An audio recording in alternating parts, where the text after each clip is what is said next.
ముఖ్యంగా చూసుకుంటే హైదరాబాద్ పార్లమెంట్ స్థానానికి సంబంధించి బీజేపీ పార్టీ నుంచి ఒక లేడీ వాయిస్ బాగా ఎక్కువ వినపడతా ఉంది.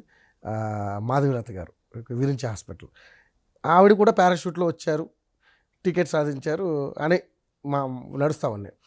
మరి ఎలా ఉండబోతుందంటే హైదరాబాద్కి మీ క్యాండిడేట్ ఎవరో ఏంటో తెలియదు. కాంగ్రెస్ పార్టీకి సంబంధించి కూడా ఇంతవరకు ఎవరు క్యాండిడేట్ని హైదరాబాద్కి సంబంధించి ఎవరు పెట్టలేదు.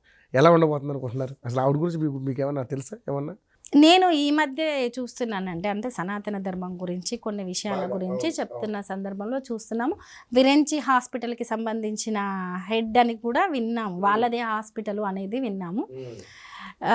ఇప్పుడు ఎట్లుంటుందంటే అండి, రాజకీయాల్లో ఒకవేళ నిజంగానే పూర్తిగా సనాతన అంటే అది బీజేపీ పార్టీ నుంచి అని కాదు, ఏ పార్టీ నుంచైనా నేను చెప్తున్నాను, నిజంగానే కమిట్మెంట్తో పలానా పార్టీ నుంచి లేకుంటే పలానా ధర్మాన్నో పలానా అది చేయడానికి వచ్చి నాకు ఆర్థిక పరిస్థితి బాగాలేదనుకుంటే మాధవీలత గారికి కాదు ఎవరికి అవకాశం రాకుంటుండే నా ఉద్దేశంలో. ఇది నా వ్యక్తిగత అభిప్రాయం. కరెక్టే. నీకు బలంగా ఉన్నావు కాబట్టి బలమైన గొంతు వినబెడుతున్నావు, అలా నీకు ఒక అవకాశం వచ్చి ఉండొచ్చు. కానీ బలమైన గొంతులు వినిపించే వాళ్ళు అదే బీజేపీ పార్టీలో కూడా ఎప్పుడో పార్టీ పెట్టినప్పటి నుంచి ఉన్న వాళ్ళు కూడా చాలా మంది ఉన్నారు.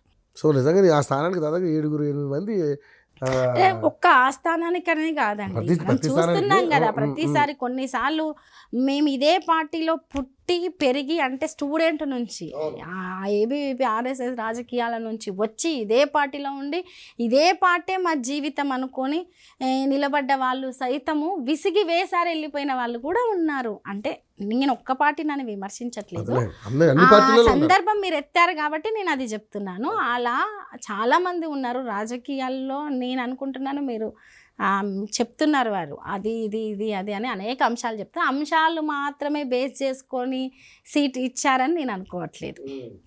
మీకు అట్లా ఉంది, ఆర్థికంగా కూడా ఉంది కాబట్టి మీరు అన్న పారాషూట్ పద్ధతిలో వచ్చి నిలబడ్డారని నేను అనుకుంటున్నాను. ఓకే.